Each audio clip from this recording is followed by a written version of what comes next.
A Newmax anchor went on a rant questioning Kamala Harris's faith. I'll put a link in the comments.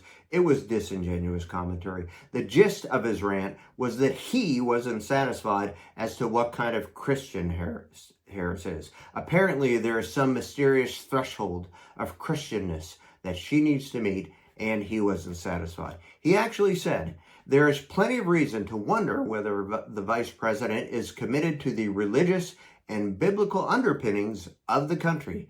And if she's a Christian, what kind of Christian is she?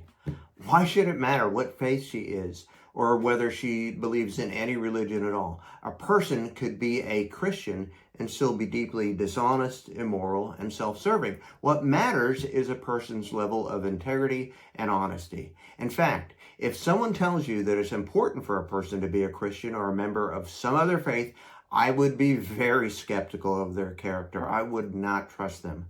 Now let's go over some other things that this guy said. He said whether she's a Hindu or Jewish or Christian is really immaterial. What's important here is we still don't understand how committed she is to any belief system connected to a higher power, let alone the one that is specifically linked to the protection of our freedoms. So he says that it's immaterial which faith she believes in, but then implies that there's one which seems to be the best, Christianity, of course.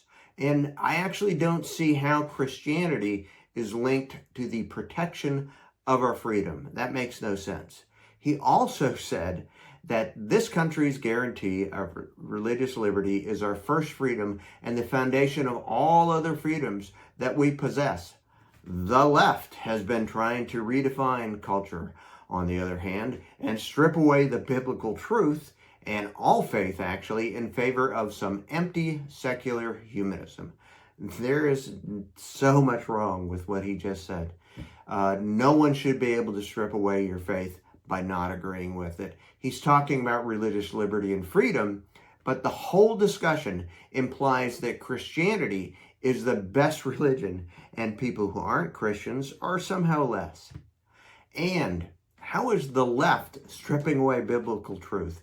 I think he's talking about people not believing in Christianity. Not believing in Christianity is actually a very important part of religious freedom. It doesn't strip away any biblical truth, whatever that is. That is 1984 level doublespeak for sure.